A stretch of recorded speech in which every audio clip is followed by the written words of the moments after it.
तीसरा विषय साथियों, unified pension scheme. Unified pension scheme, UPS.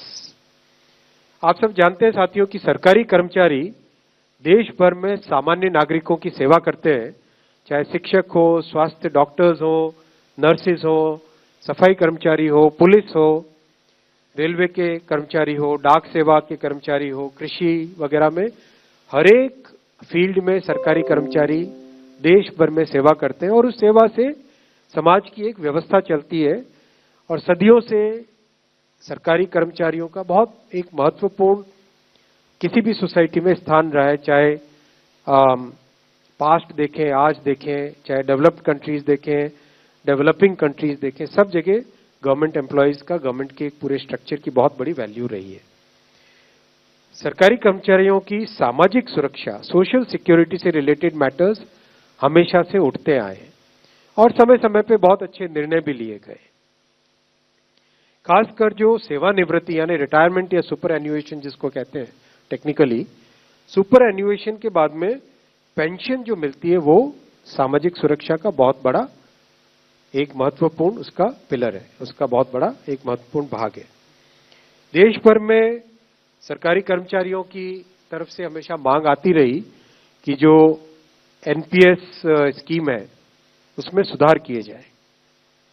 सुधार के लिए एक कमेटी बनाई थी माननीय प्रधानमंत्री श्री नरेंद्र मोदी जी ने अप्रैल 2023 में। डॉक्टर सोमनाथन साहब जो कि आपके सामने आज कैबिनेट सेक्रेटरी डेजिग्नेट के हिसाब से बैठे हैं, आप फाइनेंस सेक्रेटरी के हिसाब से इस कमेटी के चेयरमैन थे और इस कमेटी ने एक्सटेंसिव कंसल्टेशन किया, एक्सटेंसिव कंसल्टेशन। 100 से ज्यादा एम्प्लॉयज यूनियंस एसोसिएशंस के साथ कमेटी ने डिस्कशंस किए, कई मीटिंग्स हुई, कई राज्यों के साथ, करीब करीब सारे ही राज्यों के साथ इस कमेटी ने इंटरेक्शन किया। उनके इस राज्यों के फाइनेंस सेक्रेटरीज, राज्यों की पॉलिटिकल लीडरशिप, सभी ने अपने अपने इनपुट दिए। राज्य सरकारों के जो एम्प्लॉयज की एसोसिएशंस थी उन सब ने इंपॉर्टेंस दी। तो जिस सीरियसनेस के साथ प्रधानमंत्री श्री नरेंद्र मोदी जी ने इस विषय को लिया, आप सब जानते हैं कि मोदी जी के काम करने की शैली में और विपक्ष में एक बहुत बड़ा डिफरेंस है। विपक्ष में केवल एक मुद्दा रख देना, केवल एक घोषणा कर देना, कुछ अनाउंसमेंट्स कर देना, वो उनकी शैली है। मोदी जी की शैली है हमेशा जो मुद्दा है उसको सीरियसली लो, उसको डिटेल में समझो, उस पर जितना पॉसिबल है कंसल्टेशन करो और उस कंसल्टेशन से निकल के जो देश हित में, जनहित में और स्टेक होल्डर्स के हित में जो विषय आए उसको उस तरह से आगे रखना। इसीलिए इस कंसल्टेशन के बाद में और साथ ही साथ जो जॉइंट कंसल्टेटिव मैकेनिज्म है सेंट्रल गवर्नमेंट के एम्प्लॉयज का, जेसीएम, उसके साथ मल्टीपल मीटिंग्स, फिर दुनिया के कई देशों में किस तरह की स्कीम्स हैं, किस तरह के सिस्टम्स हैं वो भी देखा।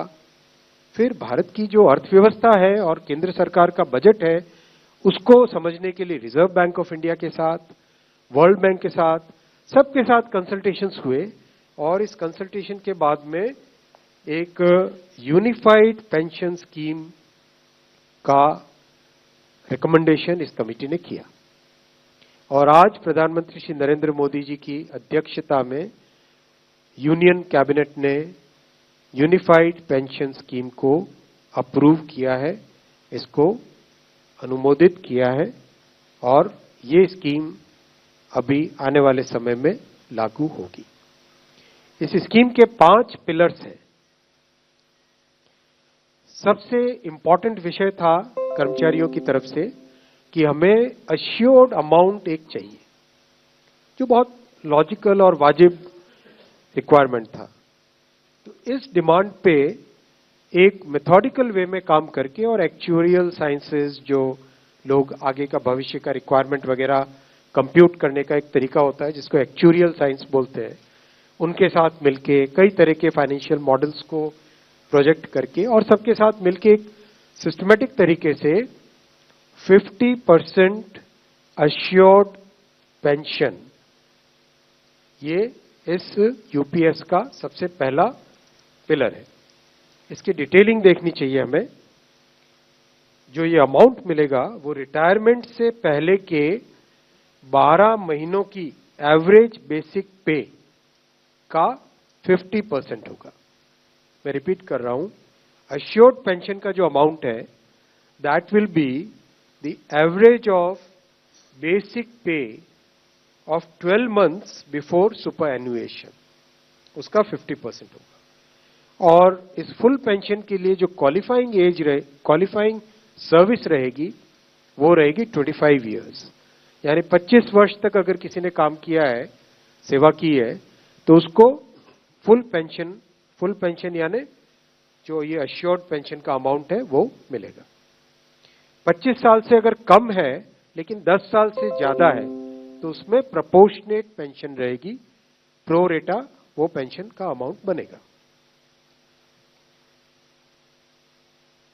जो कभी किसी कर्मचारी की डेथ हो जाए तो फैमिली पेंशन एक बहुत बड़ा, स्पाउस के लिए ये बहुत बड़ी एम्प्लॉयज की एक रिक्वायरमेंट थी, डिमांड थी।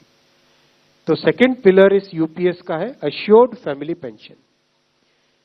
किसी भी कर्मचारी के डिमाइज से पहले, इमीडिएटली पहले जो पेंशन थी, अमाउंट था, उसका 60% मिलेगा एम्प्लॉय के, डिसीज्ड एम्प्लॉय के स्पाउस को।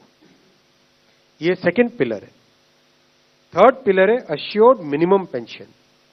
कई बार देखा कि सर्विस कम होती है और कंट्रीब्यूशन जितना हुआ है उससे एक सफिशिएंट अमाउंट नहीं मिल पाता था, और ये अपने आप में एक बड़ा विषय था केंद्र सरकार के कर्मचारियों का और एनपीएस में जुड़े सभी कर्मचारियों का।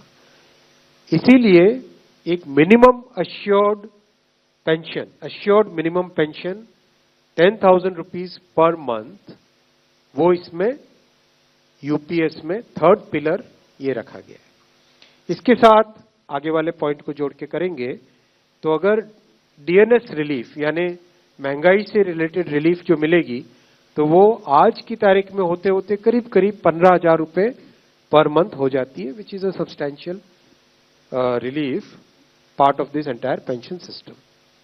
फोर्थ पिलर है इन्फ्लेशन के साथ इंडेक्सेशन। जैसे केंद्र सरकार के एम्प्लॉयज के लिए सैलरी में डीएनएस अलाउंस होता है, उसी पैटर्न पे जो इंडेक्स है, सेम इंडेक्स को यूज करके all India consumer price index for industrial workers, इसको यूज करके assured pension, assured family pension और अश्योर्ड मिनिमम पेंशन, इन तीनों के तीनों जो आपने पिछले पेज पे तीनों पिलर्स देखे, assured pension, assured family pension और अश्योर्ड मिनिमम पेंशन, इन तीनों के ऊपर इन्फ्लेशन इंडेक्सेशन डीएनएस रिलीफ के बेसिस पे मिलेगा। डीआर, डीए की जगह डीआर, डीएनएस रिलीफ। पांचवा पिलर है इस स्कीम का lump sum payment at superannuation in addition to gratuity. ये एक तरीके से बहुत ही इंपॉर्टेंट और बहुत ही बड़ी एक रिलीफ मिलेगी। जब सुपर एन्युएशन होता है तो उसके बाद में इंसान अपनी लाइफ को प्लानिंग जिस तरह से करना चाहिए तब कई बड़े खर्चे आते हैं, इसलिए ये लंप सम एक अमाउंट तय किया गया। यह है कि हर 6 महीने की सर्विस के लिए मंथली इमोल्यूमेंट्स विच मीन्स पे एंड डीए कंबाइंड, उसका 10% अमाउंट। तो ये एक अपने आप में सब्सटैंशियल एक अमाउंट रह जाएगा। जैसे मान लीजिए किसी का 30 इयर्स की सेवा है तो उसमें करीब करीब 6 महीने की सैलरी, सोमनाथन साहब दैट्स करेक्ट ना, करीब करीब 6, तो उसको 6 महीने की इमोल्यूमेंट्स जो उसकी रहेगी पे प्लस डीए मिला के वो एक लमसम अमाउंट की तरह मिलेगा। ये 5 पिलर्स को लेके आज यूनिफाइड पेंशन स्कीम अप्रूव हुई है। ये स्कीम केंद्र सरकार के करीब 23 लाख कर्मचारी, करीब 23 लाख एम्प्लॉयज हैं, उनको इसका बेनिफिट मिलेगा। ऑप्शन रहेगा, कोई अगर एनपीएस में रहना चाहे तो एनपीएस में रह सकता है, यूपीएस में ऑप्ट करना चाहे which is naturally a very attractive scheme तो उसमें ऑप्ट कर सकता है, प्लस राज्य सरकारें अगर इसी फ्रेमवर्क को, इसी आर्किटेक्चर को यूज करना चाहे तो राज्य सरकारें भी इस आर्किटेक्चर को यूज कर सकती हैं।